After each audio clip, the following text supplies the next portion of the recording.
Bonsoir à tous et merci de nous rejoindre dans l'info continue ce lundi 27 juillet 2026. L'actualité nationale avec la célébration samedi prochain du 66e anniversaire de l'accession du Bénin à la souveraineté nationale et internationale. Toutes les forces vives de la nation se mobilisent pour donner un cachet spécial à cette commémoration. Le 1er août 1960 résonne encore dans la mémoire des Béninois et des Dahoméens d'alors. Beaucoup s'interrogent sur le parcours du pays, ses acquis, ses faiblesses et les défis qui l'attendent dans le futur. Et bien ce soir, entre confrères, on tente l'exercice à l'effet de mettre le curseur sur quelques points qui auraient marqué la vie du Bénin des indépendances à nos jours avec Armand Videgla. Armand Videgla, bonsoir. Bonsoir, bonsoir à tous. Stéphane Anirouros, bonsoir. Oui, bonsoir Wahab, bonsoir à tous. Alors Armand Videgla, 66 ans d'indépendance, ce n'est pas petit dans le concert des nations. Tout à fait, c'est pas petit, c'est un long parcours et c'est un long fleuve qui n'a pas été tranquille. C'est ça. Avec quelques périodes que je vais rapidement énumérer. La période des indépendances avec les coups d'État successifs. On a... ça fait de 60 à 72, et puis il y a le coup de grâce des coups d'État qui est intervenu en 1972. Et avec, c'était quand même instable, quand il y a coup d'État, il y a instable, mais il y a une stabilité. Il y a une stabilité de 17 ans, de 17 ans. Et puis nous avons connu une période de transition qui ouvre la porte à la période du renouveau démocratique que nous avons depuis 1990 et qui nous a amenés en ce jour. Et notre fête nationale, parce que moi, j'ai fini avec la fête de l'indépendance. La fête de l'indépendance, c'est pour la période des indépendances, avec ce qu'on appelle les pères fondateurs. D'accord. Les pères fondateurs. Et donc, le reste, c'est que nous sommes dans une fête nationale. Et elle est commémorée partout dans le pays, dans toutes les communes. Il y a toujours des manifestations. Et prochainement, le samedi prochain, il y aura également des manifestations sur l'ensemble du territoire national. Du territoire national. Et donc, nous sommes dans le renouveau démocratique. Dans le renouveau démocratique, nous avons eu des présidents. Et jusqu'à ce qu'en 2016, nous avons connu un monsieur que nous ne connaissons pas tout à fait, mais on avait pensé que ce sera des slogans, mais cette fois-ci, ça a été... Vous avez vu de la matérialisation. Véritablement de la matérialisation. Nous sommes partis de là, c'est-à-dire qu'on n'est pas parti de là directement, mais actuellement, c'est-à-dire que tout ce qu'on avait fait avant est là, et c'est aussi un socle de 2016. D'accord. Alors, ça fait, je dirais, un bref rappel, je dirais, du parcours du pays. Quelle lecture vous en avez, ce parcours du Bénin depuis 1960 à nos jours, de façon résumée? Oui, de façon résumée, je pense que ça a été un parcours de combattants parsemé de détermination, d'engagement et de volonté. D'engagement, de volonté, de détermination de la part de ce que Armand Videgla a appelé les pères fondateurs. Et puis après, à partir de 90, on a eu des pionniers qui ont œuvré à l'avènement d'un nouveau régime politique qui, à mon sens, a orienté la conduite du pays dans un autre sens carrément, et qui nous a permis de vivre un certain nombre de choses jusqu'à ce jour. Et quand on fait la lecture de 90 ou de 91 à ce jour, on a passé l'étape des indépendances, comme il le dit, pour aller vers l'étape du renouveau démocratique, de la démocratie. Et puis après, je pense qu'actuellement, on est à l'ère de la maturité de notre système démocratique. Parce que après, c'est que la démocratie, c'est une dynamique qui s'installe et qui évolue au gré du temps et des circonstances. Je pense que nous sommes à l'ère, on va dire, de la maturité. Ce que je comprends de tout ce parcours, c'est que les Béninois ont ce génie de transcender ensemble leurs difficultés. On aurait pu assister à certains scénarios auxquels on a assisté dans d'autres pays, mais fort heureusement, nous avons cet esprit de fraternité, de consensus, du dialogue, d'ouverture, de compréhension qui fait que aujourd'hui nous sommes là où nous en sommes. Alors, Armand Videgla, pourquoi à chaque fois quand on parle, je dirais, des indépendances à nos jours, on a un grand focus, on a le regard un peu sur, je dirais, le volet politique de la vie du pays? Oui, parce que c'est la politique qui gère. Hein? Et, après tout, c'est la politique qui gère. Donc, on doit quand même avoir cette vue-là assez politique. Parce que ce sont les politiques qui se réunissent. Nous avons l'Assemblée nationale, c'est une institution politique. Nous avons le gouvernement, on n'en parle pas. C'est là où tout se décide. Et nous avons les autres institutions de la République qui sont aussi des institutions éminemment politiques. Même si il y a un volet technique à avoir, toutes les institutions sont des institutions éminemment politiques. Et donc, c'est un socle sur lequel nous devons essayer quand même de faire un travail pour dire, oui, voilà, nous sommes avec les politiques. Et quand vous voyez même depuis les indépendances, et nos parents et autres étaient des férus de la politique. Ça se discute. Ça se discute. Et c'est pourquoi je comprends que nous parlons éminemment et nous parlons véritablement de politique. Et sachant que véritablement nos parents et tous ceux qui ont vécu avant nous aussi mettaient la main à la pâte, mettaient le pied à l'étrier, travaillaient et véritablement faisaient aussi de la politique à leur manière. Oui, Stéphane. Oui, je voudrais quand même répondre à votre préoccupation.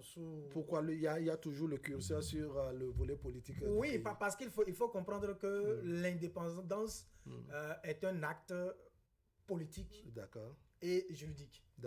Maintenant, après, c'est qu'on peut passer le cap de l'indépendance pour aller vers ce qu'on peut appeler la souveraineté.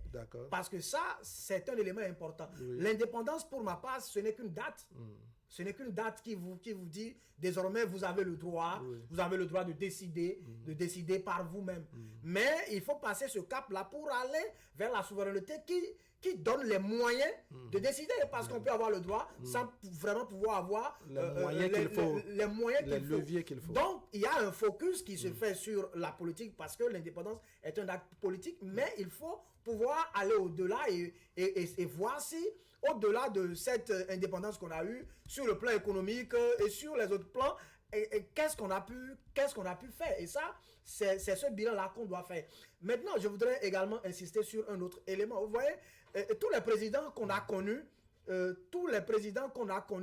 après, on va dire, après les... pas l'indépendance, la démocratie. À partir du renouveau démocratique, ils ont toujours eu l'impression que quelque chose ne va pas. Et ça, cela a toujours transparu dans leur discours. On a vu le feu général Mathieu Kérékou qui disait, parce que les gens l'insultaient, disaient un peu de tout, il dit, si ça peut leur donner à manger, laissons-les. Et quand Thomas Boboni Yahi est venu, il dit, nous sommes dans une démocratie d'escafé. Quand Patrice Talon est venu, Patrice Talon dit que nous sommes dans un pays de pagaille.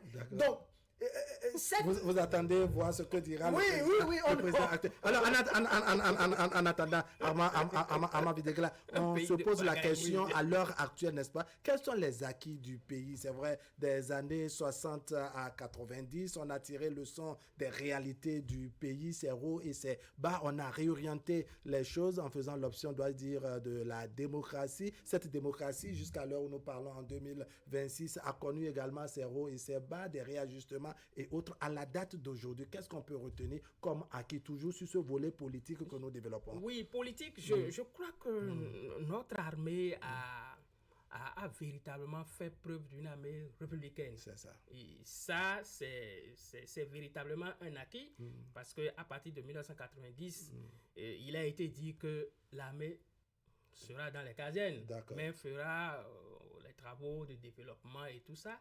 Et donc, l'armée va accompagner le développement.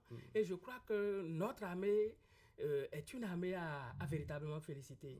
Et il faut faire toujours attention parce qu'il y a toujours des personnes qui veulent un certain nombre de choses.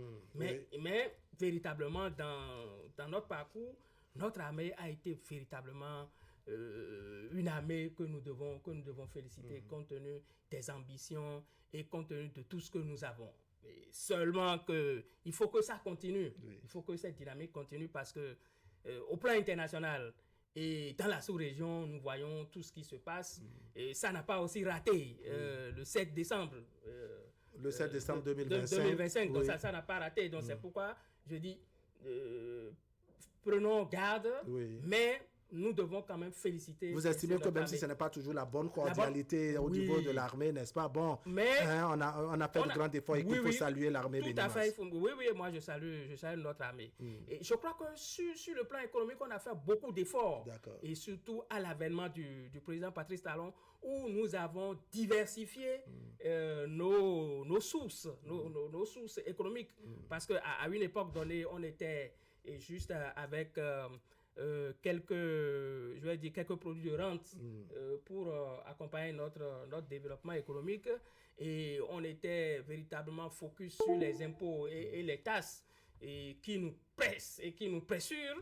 Et ça n'a pas fini, mais on a eu avec le président Patrice Talon une diversification d'abord des cultures de rente, d'autres cultures se sont ajoutées. Et puis après, nous avons mis le tourisme et la culture dans tout son ensemble, notamment le patrimoine, et pour quand même véritablement booster notre économie. Et sur le plan économique aussi, on a eu des acquis. Oui, nous avons eu les réformes économiques et les réformes politiques du système partisan. On a eu les réformes. Mais ça ne nous a pas empêché d'être dans la pluralité. Nous sommes dans la pluralité, nous avons des partis politiques, seulement qu'il y a eu quelques restrictions pour ne pas rester toujours dans la pagaille. Je vous suis. Toujours dans la pagaille. Et je crois que véritablement sur ces points-là, moi je... Alors, en complément à ce que disait Armand Videgla, qu'est-ce que vous retenez, je dirais, comme acquis du pays de 60 à aujourd'hui, avec tous les réajustements que le pays a connus à travers ses différents dirigeants? Oui, sur le plan politique, c'est déjà la stabilité et l'alternance au pouvoir. C'est un élément important. La stabilité... Ce sont des acquis fondamentaux, selon vous. Qui renforcent la culture démocratique dans notre pays. Après, c'est qu'il faut dire qu'il y a eu une rupture fondamentale à partir du président Patrice Talon. Par rapport à ce qui se faisait sur le plan politique, je veux dire. Je veux un peu caricaturer. Vous voyez, un peu avant Patrice Talon, les hommes politiques étaient forts dans le pays. Mais après Patrice Talon, c'est on va dire, des partis politiques ou des conglomérats politiques qui deviennent de plus en plus forts.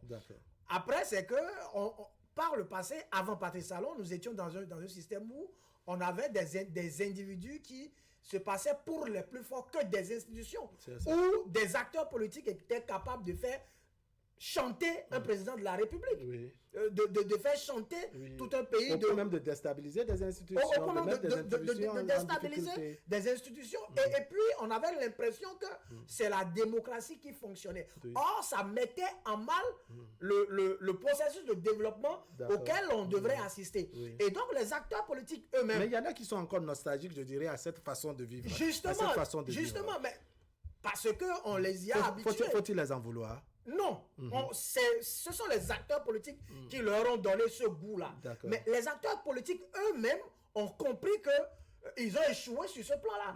Et c'est pour cela que le président Patrice Talon a certainement, puisque lui-même il a été au cœur du système tout le temps, il a compris qu'on ne devrait plus continuer dans ce processus-là. Et donc, les différentes réformes juridiques, politiques et institutionnelles qui sont mises en place ont permis de revoir le cadre politique, le fonctionnement des partis politiques, au point aujourd'hui où on est en mesure de dire, même si on peut trouver des choses à redire, à reprocher, etc., mais on est quand même en mesure de dire que sur le plan institutionnel, avec la coordination des partis politiques, on peut assister à une certaine stabilité. Pour ma part, c'est un pas. C'est un pas qui est fait, même s'il y a des réajustements qu'il faut faire pour ne pas pour ne pas dévier dans l'autoritarisme déguisé, etc. Donc, j'estime que il y a eu stabilité, il y a eu maturité de notre système démocratique, il y a amélioration considérable. Quand vous voyez les infrastructures aujourd'hui, on ne va pas quand même dire qu'on est encore à l'étape de 1990 ou de 1960. Oui. Beaucoup de choses ont évolué. Ça veut dire que il faut les considérer comme des acquis, les préserver. Et les préserver. Alors, il y a un détail qui continue, je dirais, d'être le label du Bénin, c'est l'alternance au pouvoir, c'est les questions, je dirais, de stabilité en dépit de cette tentative du 7 décembre, n'est-ce pas, 2025, qui, au-delà de tout, n'est-ce pas, reste dans l'histoire malgré son échec. On se dit, mais quand même, comment le Bénin fait, n'est-ce pas, pour conserver tout cela, je dirais, jusqu'à la nuit des temps, si je peux me permettre. Non, nous allons prier pour que ça aille, ça aille à la nuit des temps. Je vais juste dire quelque chose avant de venir à votre question sur l'alternance démocratique.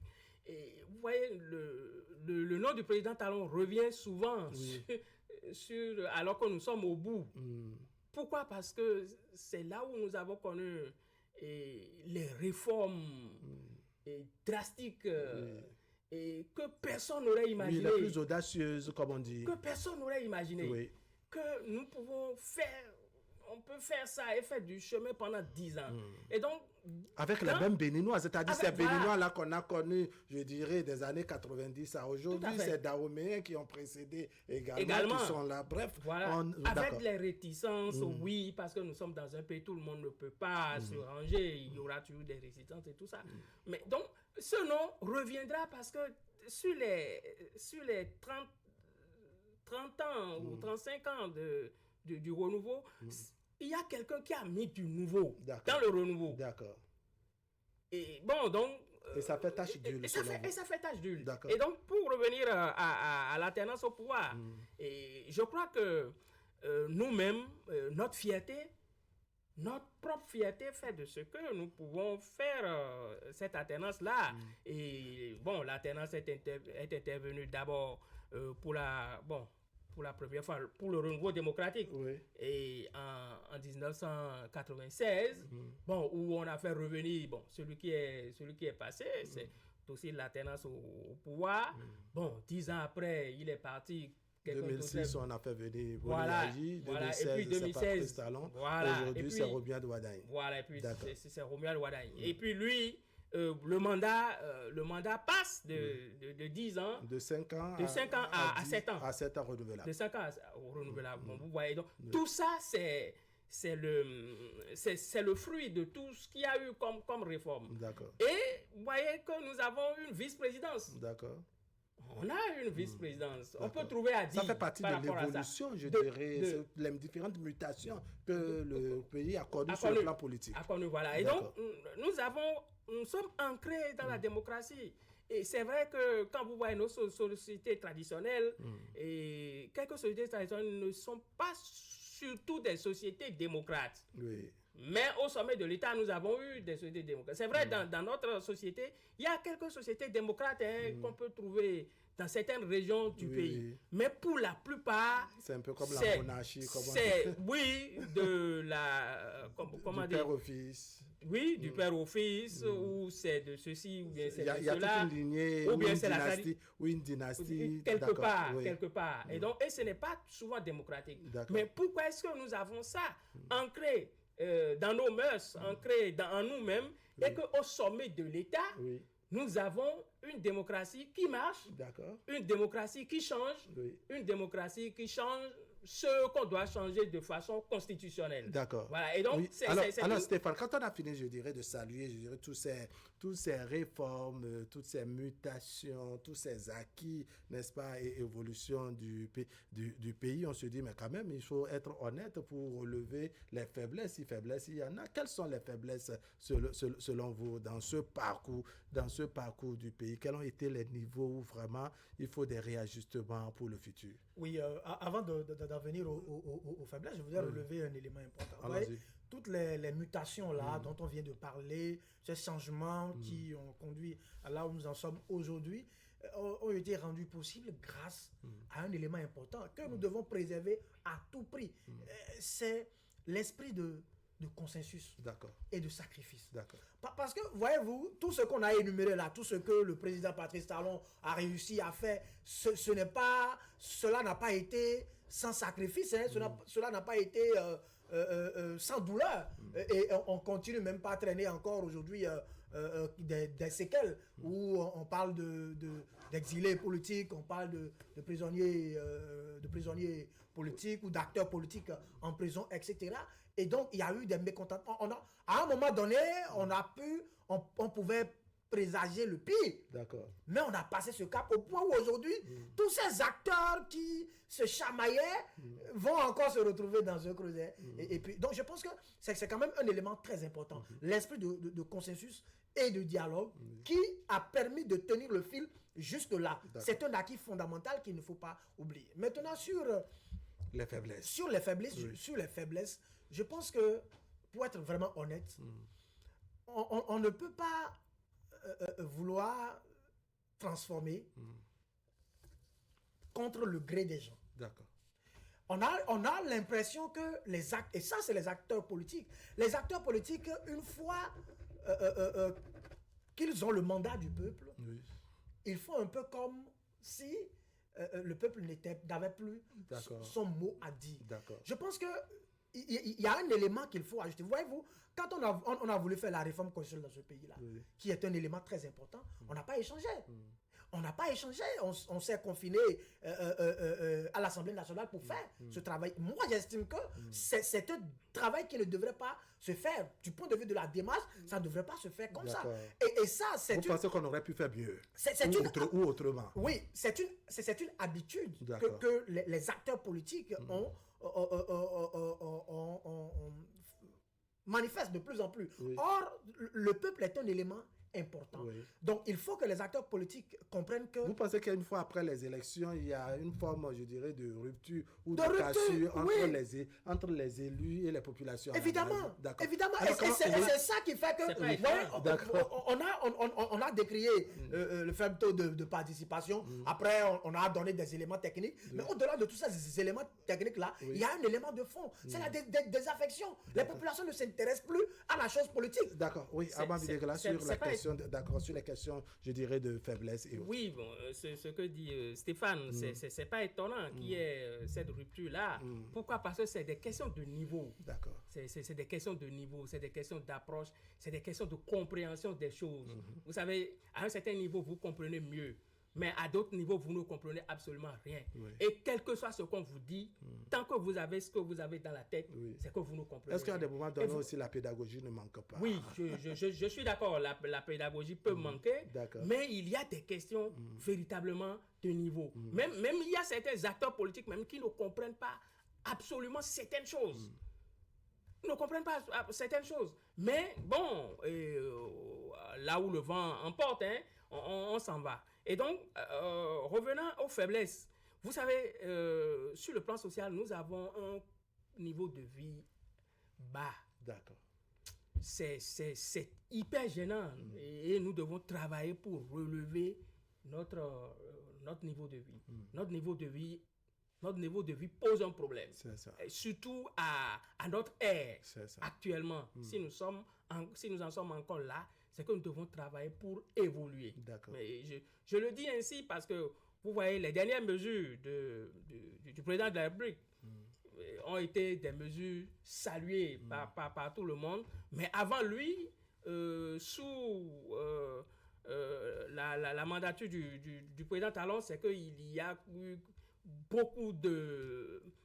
je vais dire, de récrimination par rapport au social. On se dit que c'est le moment où on voulait faire l'omelette et à ce moment, il fallait casser les œufs. À ceci ou bien par rapport à cela. Ou bien c'est des travailleurs qui disent ceci ou bien qui disent cela. D'accord. Et donc, il faut qu'on relève un peu le niveau de vie. Il faut qu'on relève alors, que dit du tissu social dans ce cas? Oui, avant d'aller au niveau du tissu social, parce que je sais qu'on n'a pas beaucoup de temps. Oui, le temps est passé. Et je ne veux pas être le cordonnier mal chaussé. Vous savez, l'état de la presse aujourd'hui, c'est pas bon. L'état de la presse, il y a dit ça aussi, c'est un détail non négligeable. C'est un détail non négligeable. L'état de la presse aujourd'hui, là, c'est pas du tout agréable. C'est-à-dire que... Mais on se pose la question de savoir c'est la faute à qui? Aux acteurs des médias. La faute aux acteurs des médias, la faute aux fêtières, la faute aux dirigeants. C'est tout ça là. En fait, c'est une chaîne, c'est un système. C'est la combinaison de tous ces éléments. C'est la combinaison de tout ça là qui fait que la presse est dans l'état dans lequel il se trouve aujourd'hui. Et je voudrais, il y a un phénomène.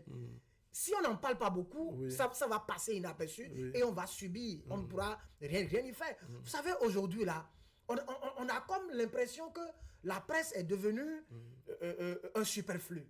Parce qu'il y a de nouveaux canaux qui naissent. On peut se passer du journaliste. Ça, là, je trouve que dans un système démocratique, ce n'est pas normal. Ça. Il faut pouvoir revoir ça. Et puis, c'est quelque chose qui passe. Hein. On est en train de voir.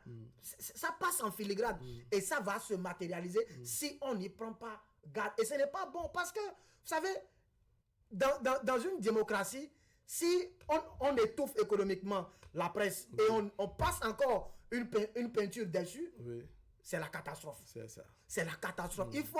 le président de la Hague disait qu'il faut remettre l'église au milieu du village. Je pense qu'il faut replacer aujourd'hui le journaliste au cœur même du système démocratique de notre pays. Oui, votre mot de conclusion. Non, je crois que Stéphane défend sa corporation. Mais c'est tout de même légitime. Et ce qu'il dit, il ne manque pas de pertinence. Non, pas de pertinence, ce qui est excellemment bon. Hein. Je crois que vous allez faire un débat spécial par rapport à la santé fête nationale. Presse, à la fête nationale, à la santé de la presse également. Qu'on a traversé jusque-là, pour qu'on dise un certain nombre de choses, pour qu'on revienne sur un certain nombre de choses, et pour qu'on aille encore un peu plus loin. D'accord.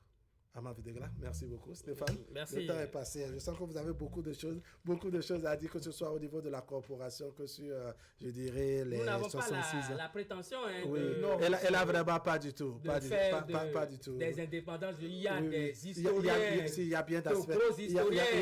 On peut tout de même reconnaître, n'est-ce pas, qu'on a juste survolé des éléments clés, qu'on aura des historiens. Donc les historiens, les groupes. Même dans le programme de Canal 3 Bénin, c'est prévu à travers, je dirais, les différentes programmations sur Canal 3 Bénin durant la période. Vous aurez ces différents panels pour avoir la lecture aussi bien des scientifiques, les universitaires, ces historiens, n'est-ce pas, les différentes corporations, bref, ceux-là qui ont vécu la période des indépendances, les réalités du moment jusqu'à nos jours. Mesdames et messieurs, ce serait tout pour aujourd'hui. Merci de nous avoir suivis. L'information continue sur Canal 3 Bénin. La rediffusion, c'est tout à l'heure à 23h et demain autour de 10h30. Allez, portez-vous bien.